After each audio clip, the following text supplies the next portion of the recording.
So let's start. This morning we're starting with a new series, The Weight We Carry. And this is part 1. And the title of this morning is Not Mine. And I'm quite excited about this whole theme. And we're going to be busy for a couple of Sundays.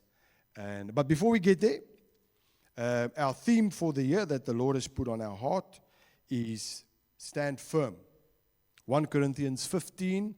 Verse 58, NIV says, "Therefore, my dear brothers and sisters, stand firm. Let nothing move you.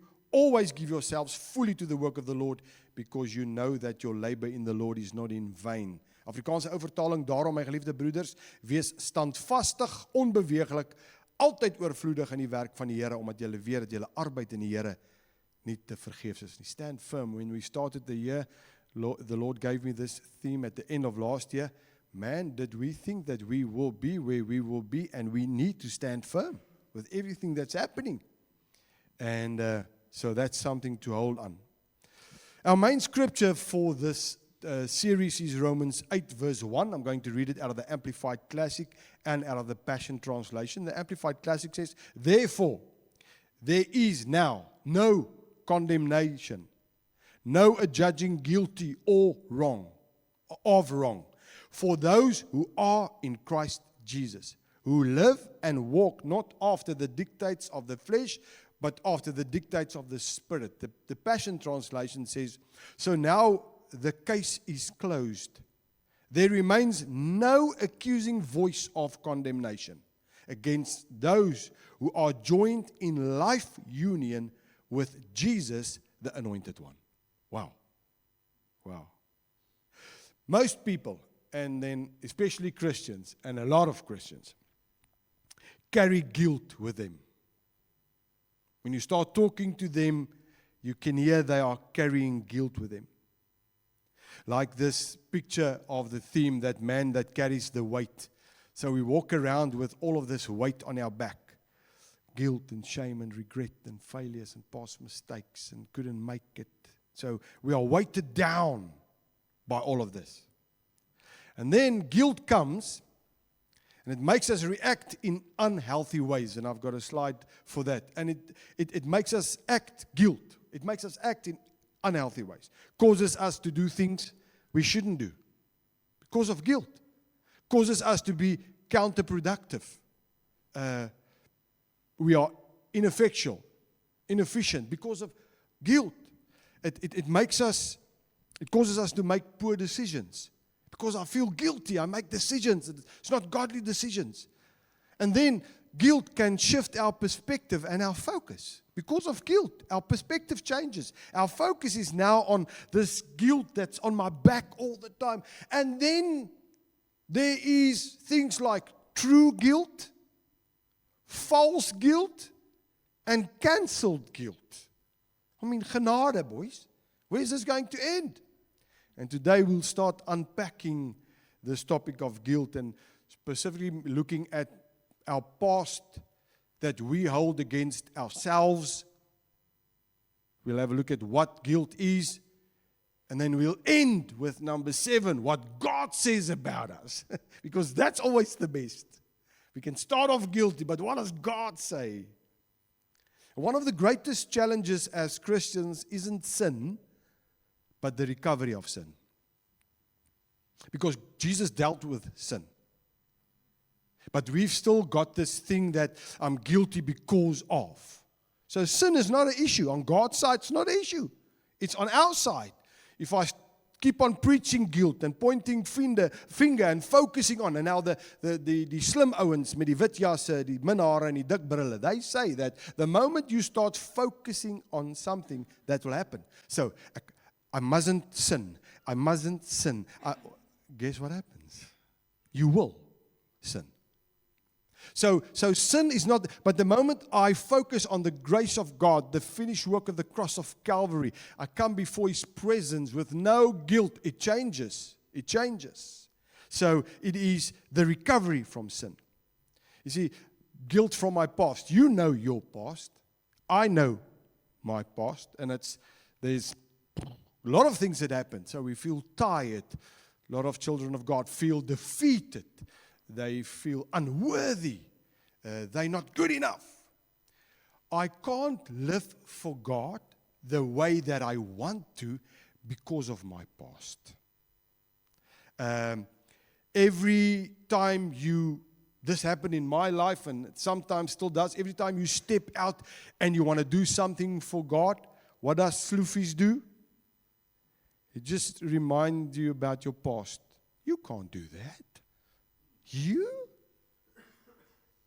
What you've done? What are you trying to do? Who are you trying to bluff? I'm reminded of this. But you see, the thing is, we need to break free from our past. Otherwise, we'll get nowhere. And the number one thing that keeps people from running to a loving Father is guilt and shame. And we need to run to Him. But we don't run to Him. Why? Because of guilt and shame. Freedom from our past 20 years ago, last year, last month, yesterday, or even this morning. Maybe something happened on the way to church. What is the devil using to hold you hostage? What is in your past that is hindering your future? John 10:10, Amplified Classic, says, the thief comes only in order to steal, kill, and destroy. I came that they may have and enjoy life and have it in abundance to the full till it overflows. Passion Translation says, a thief has only one thing in mind. He wants to steal, slaughter, and destroy. But I have come to give you everything in abundance, more than you expect. Life in its fullness until you overflow. So if there's something that you feel guilty about and you hold on to it, the devil uses this. And I heard this story, and I can't remember the whole story, but it's something like this, that the brother and the sister went to go visit Oma and Opa on the farm, and they had geese running around and little chickens and all kind of things, but the geese, they would bite you when you come past. So let's, for the story, say little Yanni and Sari. That's the first name that comes to mind. Little Yanni was very scared, so he picked up a stone and he threw the geese. But he did a David shot. Op die kop, mors dood, voete in die lug. There, Oma's favorite goose, gone. So he went and somewhere begrawe waar iewers. Nobody saw him. And they had chores in the evening that they had to do with Oma and Opa. So one night, the one would set the table and the other one would put the dishes in the zinc. And the other night, it will be like this. So it was Jannie's turn to, or Sari's turn, or whatever wat haar naam, ek weet nie wat haar naam is. Is it Sari? Het jy gesê Sari? Okay, Sari. Sorry, Marie. Sari's turn to set the table, and she went to her brother and she said, you will set the table. And he said, it's not my turn, I won't. And she said, I saw what you did to Oma's favorite goose. And he went and he set the table, and Oma looked at this and she thought, Jannie, normally I have to like drag you by the ears to do something, but he set the table. And then when they finished eating, Oma said, okay, sorry, you can go put the dishes in the zinc.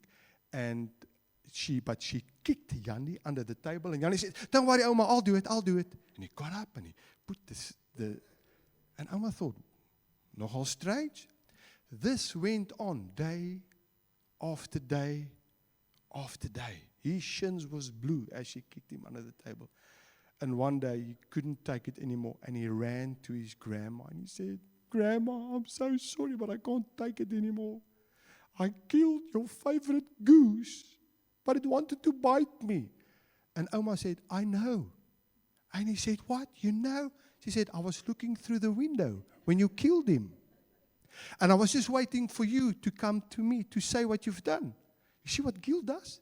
So his sister kept it over him because she saw. And that's what the devil do. Father is waiting. He sees everything. He's looking through the kitchen window. We are killing a goose and we are hiding. And we're doing, the devil says, do this. And I do it. Why? Because I'll go to the Father. But instead, hey, let's run to the Father. He knows, ek het lank al gesien, het die gans doodgegooi. Come to me. Let's look at guilt defined. Guilt defined is the following. The state of one who has committed an offense, especially consciously. A feeling of anxiety or unhappiness that you have done something wrong or immoral. Feelings of deserving blame, especially for imagined offenses or from a sense of inadequacy. Guilt defined. Then there is true guilt we experience when we do something wrong. You do something wrong and you feel guilty. It's not a sin. It's true guilt. Then there's false guilt. We feel guilty for something we haven't done. Or you get invited for Christmas dinner from that family. And you don't want to go. But you don't want to say no. But you say no and you feel guilty. Ek moes maar gegaan het en hy gebrande pudding gaan probeer in my liggaam ingekry het, or whatever it is. So you've got this false guilt. And then there's cancelled guilt. It's been taken away, but I still feel guilty about it. What is guilt? Let's look at 7 things just quickly. What is guilt? Guilt is a message. It's either true or false. It's either true or false. We caused harm or we did something wrong, or we are telling ourselves that we did harm and did something wrong, even though we haven't done it. Guilt was designed to show us our errors. That's the design of guilt, to show us our errors and our mistakes. It is designed to keep us from doing things we will regret. That's why you feel guilty when you do something. And I mean, you've got to feel guilty. But there's a difference, but we'll get to that. So, guilt can be a divine nudge. Listen, this is not right. Not, jy gaan hel toe, jy gaan brand. You just know, this is not right. So, I'm not going to do this. This is not right. Number 2, guilt is a debt. Because guilt typically means I owe something. When I'm guilty, I owe something. Guilt tells us that there is consequences for our actions or our lack of actions. There's consequences. It could be that guilt tells us you've done something and you need to apologize, which is good. Or it says you've got to go do something that you really don't want to do. I don't want to go and say sorry. When I was small, I was so lust for a chocolate one day in a shop, and I took a chocolate. I can remember this. And I walked out the shop. It was not stealing to me. I was lust for a chocolate. I didn't have money.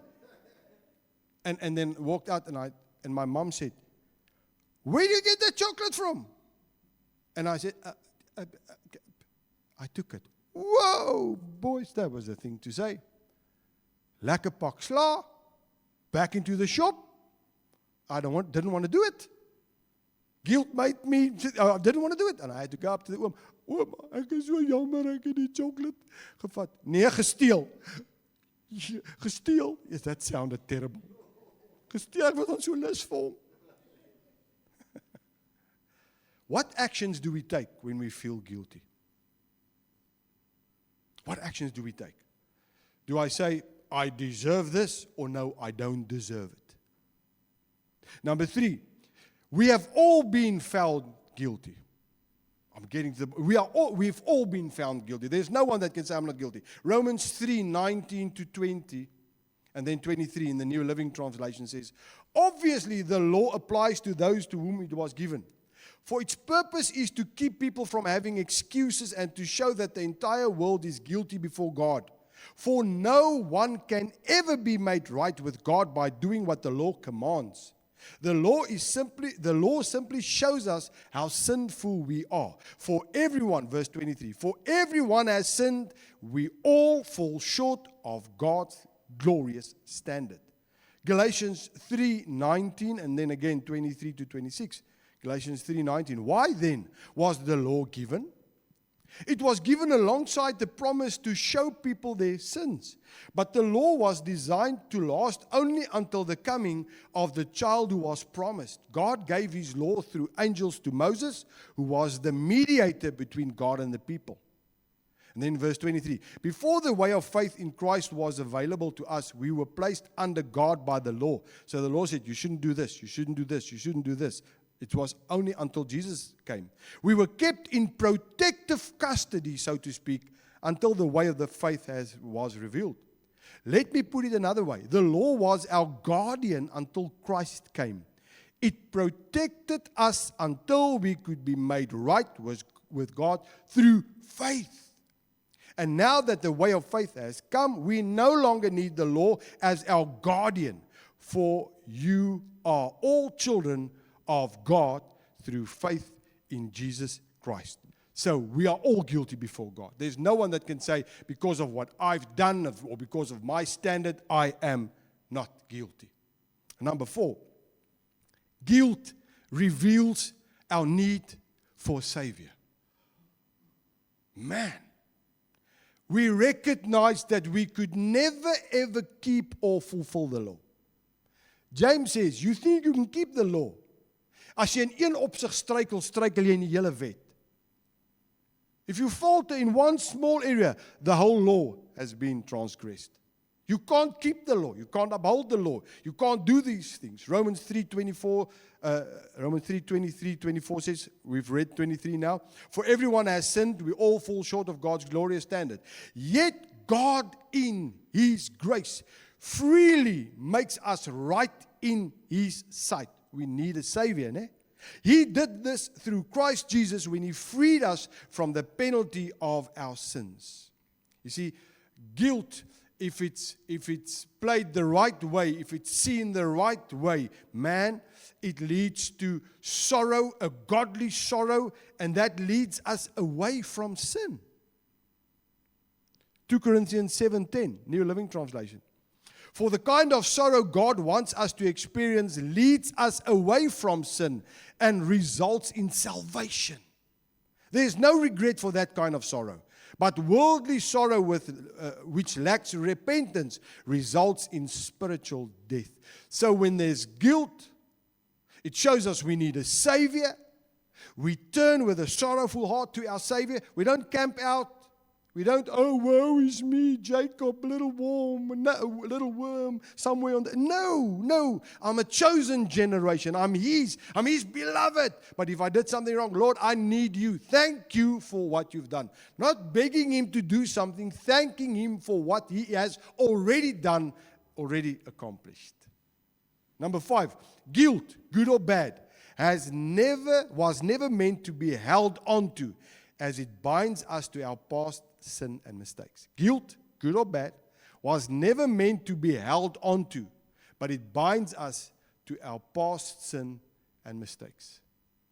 Some people, they just keep on feeling guilty and they've camped out, they've made their abode there, they are staying there.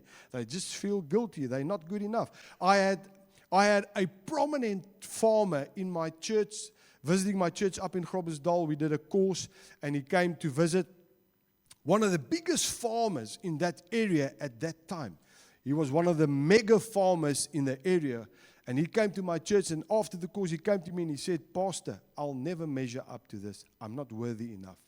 This guy, he sat with, op regeringsvlak with people advising. This is not a, this is a oom. Jy sê vir hom, goeiemôre meneer. Jy weet, meneer. He said, I'm not worthy enough. I thought, wow, it's He that makes us worthy, not us.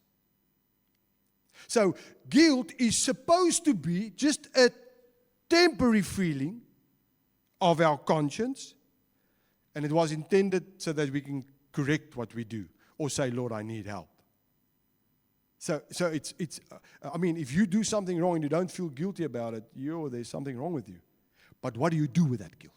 Now, that's the thing. Do you hang on to it, or do you say, no, Lord, before I'm going to let guilt go over to condemnation, because this is where the thing comes in. Guilt becomes condemnation.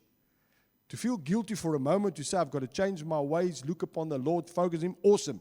But to encamp there and then feel condemned, no. It helps us to make adjustments, but it's never meant to live with guilt. Makes us help adjustment, but it's never meant to live with. When we hang on to it, it slows us down. Hebrews 12 verse 1. Therefore, since we are surrounded by such a huge crowd of witnesses to the life of faith, let us strip off every weight that slows us down. I've put in guilt there as a weight. Let us strip this guilt, especially the sin that so easily trips us up, and let us run with endurance the race that God is set before us. There's a race set before every single one of us. We hang on to guilt. It ties us down. We can't do anything. It's like dragging a ball and chain with us, but not just one, rather 10 or 20. Show us that slide. Look at that. Maybe one I can manage. But there's people walking around with that plus. You can't do something for the kingdom. You can't run your race. You are always tired. Of course you'll always be tired. Because look at that weight.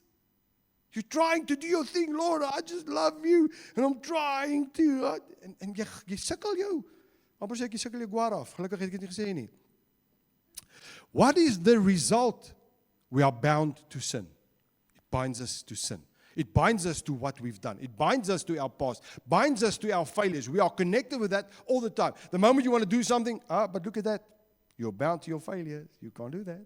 But I want to do. No, you can't say this. Listen. But look at this. Oh yeah, and then what I wanted to say, I wrote it down here, is when we are at this stage, then, well, I'm already guilty. What does a little more sin? What can that do? While I'm here, kom ons gaan maar so 'n bietjie. Because we feel guilty and we feel like, it's nie die moeite werd nie. Come, let's just gaan dieper, man. Let's go. But look at this awesome scripture. 1 Corinthians 15 verse 34. New King James Version. Awake to righteousness. That to me is awesome. It's like, hey, wake up. You are righteous. Awake to righteousness. And do not sin. For some do not have the knowledge of God. I speak this to your shame. We don't know His heart. We don't know He's a loving Father. We don't know what He's done on the cross through Jesus. So we've just battled with this thing. But awake to righteousness. No. If you believe, and if I believe, that our guilt makes us unworthy, the enemy has won. The moment I believe that my guilt makes me unworthy, I can't do anything for God, the enemy has won. People don't want to stand up and say something. Why? Because I feel guilty. Because yesterday I kicked the dog. Or I pulled the budgie's feathers out. Or whatever it is that happened. Some people even make it like a little bit spiritual. This is my burden. I have to carry this. Wow. You are disqualifying what Jesus did on the cross of Calvary. Made us free. No, Jesus, I will disqualify what you've done because this is my burden. I have to bear it. We'll either turn our pain into purpose or we'll see guilt as proof that we have no purpose. I'm just guilty. So, gaan maar net aan. Number 6. There's two voices of guilt. The one is conviction by the Holy Spirit. The other one is condemnation from Satan. Conviction is the work of the Holy Spirit in a believer's life, and condemnation is the work of the enemy. John 8:32 says, and you will know the truth, and the truth will set you free. It's when the Holy Spirit brings to light a person's sin or wrongdoing, and it leads them to repentance and turning back to God. Never to condemn. It just shows you. You see here, this line that you're walking, it's not God's heart for you. So now, let's repent. Let's turn 180 degrees. Say the same what I say. I love you. You are my beloved. You are righteous. You are holy. Let's start walking this line. This is what I want you to do. This is what I want you to do. I've got a table up between conviction and condemnation. Let's quickly have a look at. Conviction brings truth, whereas condemnation brings deception. Conviction leads to grace. Condemnation leads to disgrace. Conviction is a positive and redemptive process aimed at restoring a person's relationship with God. This is what conviction does. It restores your relationship. Condemnation seeks to burden and guilt trip individuals for their sins, making them feel unworthy and separated from God. Conviction draws us to Christ. Condemnation pushes us from Christ. Conviction is loving. Condemnation is degrading. Conviction prompts us to confess our sins, to say, Lord, this is not the truth of my life. This is not what you died for on the cross of Calvary. It doesn't mean writing them on a piece of paper and say, oh, Lord, I just need brother so-and-so to pray with me. Lord, I'm so sorry that I quote chappies in church. Please forgive me. Please forgive me. Lord, I'm so sorry that I took my mama's sweetie. Please forgive me. Please. No. That's not. Confess means, Lord, thank you for what you've done. I've done wrong, but you paid the price. I turn around. I'm doing what is right now. That's what it is. So, conviction prompts us to confess our sin. Condemnation leads us to conceal our sin. Maak toe. Iemand moet dit net nie sien nie. This is what condemnation does. Because I feel condemned. Wat gaan jy van my dink as jy dit hoor? What are you going to think of me when No, I'll just conceal it and conceal it. Conviction leads us to repent and to turn our lives around. Condemnation leads us to feel remorse. And the meaning there is a deep, agonizing feeling of guilt and regret. You just feel guilty. You don't repent and turn your life around. You just feel guilty. Conviction leads us to surrender to Christ, grace. Condemnation causes us to try harder, law. When I feel condemned, I'm going to try harder to fail better, to feel more condemned, to even try harder, to just fall further, to try my utmost. And this is my life. This is my life. This is condemnation. Romans 8, verse 1 to 2, New Living Translation. So now there is no condemnation for those who belong to Christ Jesus. And because you belong to Him, the power of the life-giving Spirit has freed you from the power of sin that leads to death. So because of the meaning of condemnation, we can read it as follows. So now there is no punishment, disapproval, death sentence, or being declared unfit for use for those who belong to Christ Jesus. So there's no condemnation. I belong to Him. And now I want to end off with number 7. God declares us not guilty. Colossians 1:13 to 14. New Living Translation. For He has rescued us from the kingdom of darkness and transferred us into the kingdom of His dear Son, who purchased our freedom and forgave our sins. Colossians 2, verse 13 and 14. You were dead because of your sins and because your sinful nature was not yet cut away. Then God made you alive with Christ, for He forgave all our sins. He cancelled the record of the charges against us and took it away by nailing it to the cross. Why do we keep on remembering our sin and other people's sin, but God does not? Are we better than God? Do we think we are great? No, we never think that. But this is what we do by our actions. Oh, I remember that guy. Oh, yeah, Karamando. Yeah, he did that and that. No, he can't do this. God says, what? Huh? I come to God, I've got this whole thing. Lord, I'm so sorry. And then God says, sorry about what? No, about, just come again. But we keep on reminding us, oh, I can't do this. He wiped the slate clean. Our canvas, we can decide which canvas do you want to look at, which one do you want to believe. Let's look at the first slide.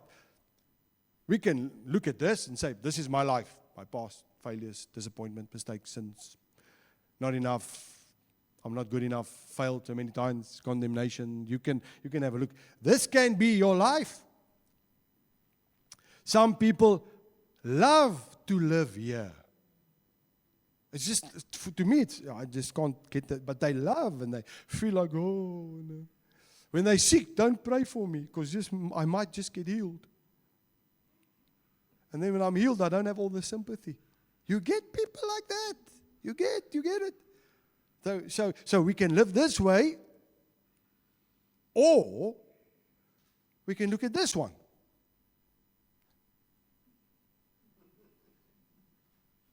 Beautiful, clean, pure, white. This is God's canvas about you and me. Who are we going to believe? The other one? The nice, colorful one? Or this one? The pure, white one? Who are you going to believe? God that says you are clean, or the devil, the liar that says what? 2 Corinthians 5:17. You know the scripture, New Living Translation. This means that anyone who belongs to Christ has become a new person. The old life is gone. A new life has begun. All things have passed away. Some of the translations say everything is new. The moment I come to God, the moment I'm born again, I've got a new life.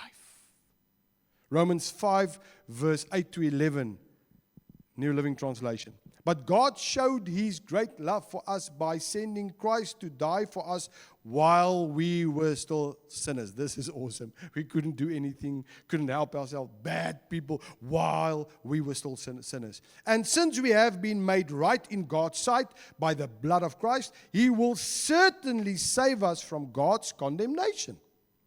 For since our friendship with God was restored by the death of His Son while we were still His enemies, we will certainly be saved through the life of His Son.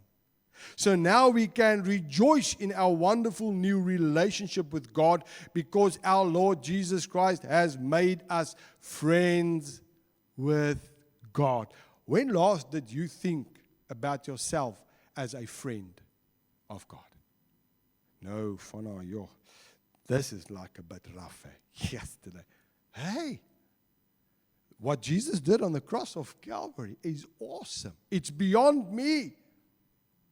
What if I start seeing this? Wake up in the morning and say, God, thank you that I am your friend. And as your friend today, we're going to make a difference. Oh, no, Lord, I wake up. I even wake up onder 'n skuilnaam. Just because I've done wrong. When I pray, I use my dad's oldest brother's name, just in case die weerlig my nie moet raakslaan nie. Here, dis wat praat vanmôre. He knows because he's looking through the window in the kitchen. And he doesn't keep it against us. He's waiting for us so that we can come. Ephesians 3:12, New Living Translation. Because of Christ and our faith in Him, we can now come boldly and confidently into God's presence. Because of Christ and our faith in Him, we can now come. Not because of us, our good works, or how good we are. Because of Christ, the work that He's done. Now we've got faith in what He has done. He's paid the price. I can come boldly. I can come to my dad and say, Dad, I messed up. Thank you that you love me. Thank you that this is not the truth of my life. I'm not going to live my life like this. Because when you died on the cross of Calvary, you paid for all, forever. I'm perfected forever, forgiven always. I'm going to turn my life around and walk the way you want me to walk. The moment you are born again, the birth represents new beginning. Fresh start. A pure white canvas. God removed sins, forgotten sins, undeclared sins and mistakes. He's got no recollection of that. You and I, our identity is no longer our mistakes. Some people are identified by their mistakes in their past. And they live that life. God says, I've erased the past that would disqualify you. So I want to end off and say, let's not carry what we shouldn't. The load is not mine. The load is not mine. He took it. He paid for it. But you don't know what I did in my past. I don't know and I don't care. Not I don't care because I don't feel. That's not an issue for God. That's what I mean when I don't care. God doesn't go, you're fun up, but that guy did wrong, man. You can never get God to, He knows everything. So we've got to accept this pure white canvas. Let guilt point us in the right way and say, Lord, okay, I know that I need a Savior. And then let go and hold on to the finished work of the cross of Calvary. Not my strength. And I know there's a scripture in the Bible, in the Gospels that say you must take up your cross and follow Jesus. That was before the cross of Calvary. After the cross, Paul writes, he says, I'm dead. You can go read Romans 6. He says, I'm dead. When Christ died, I died with Him. When He was raised in a new life, I'm raised in a new life. I don't need to take up my cross every day. I need to see that I am dead to sin, to my past, and live the life that He gave me. That's why Paul writes in Galatians 2:20, I no longer live, but Christ lives in and through me. The life that I now live, it's Him living, not me. But I cling to, but the Haram says we all battle with that thing. It's part of who we are in our DNA, It's like, you mustn't say that to a Haram, because then it's like, oh, a shame. Oh, a shame. And the people stick to that. What about, hey, man, I'm now in a new bloodline. I belong to the King of the universe. There's things that we don't do. Why? Because love drives us to don't do this and to do this. Not because there's a sword of law hanging over our heads. You must this, you must that. I want to invite you this morning, everybody that watches the video, that's listening to the podcast, if there's condemnation, guilt in your life that's turned to condemnation, I want you to give it to the Lord this morning. Say, Lord, I'm not going to feel condemned anymore. You paid the price. This morning I'm going to trust You. I'm going to say that the price that Jesus paid on the cross of Calvary is enough. The weight that I carry, You carried it. It's not mine. It's not mine. I'm not going to carry it. It's not mine. Let's stand to our feet.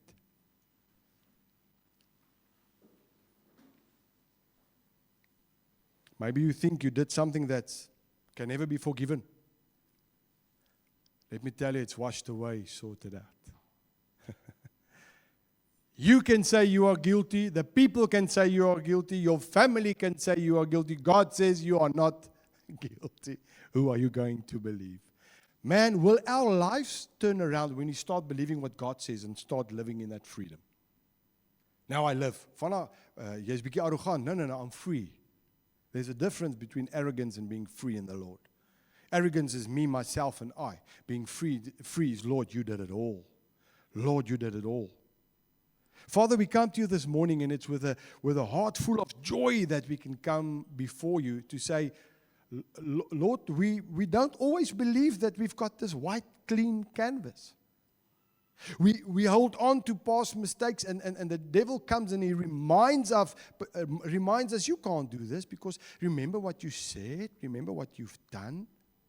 But guilt comes to our heart and we say, I need a Savior, and we turn around and we look upon the finished work of the cross of Calvary, and we look at what Your word says, and in Your word you say, we are not guilty, and we take that by faith, and now we live that life. We don't need to carry this load. There's a race to be run.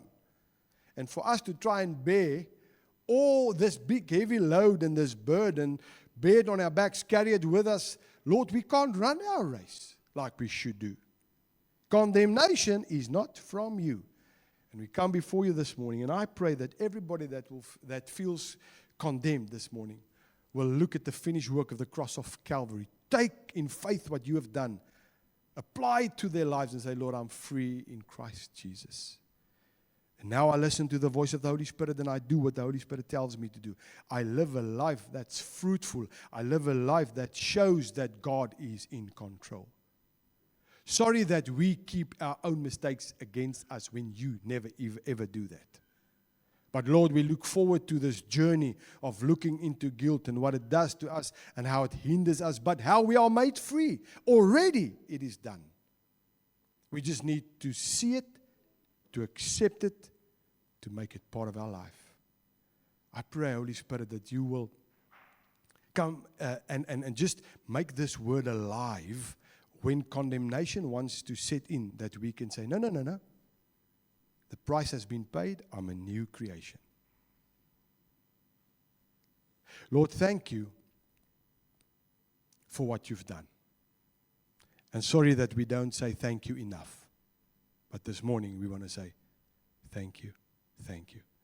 In Jesus' name, amen.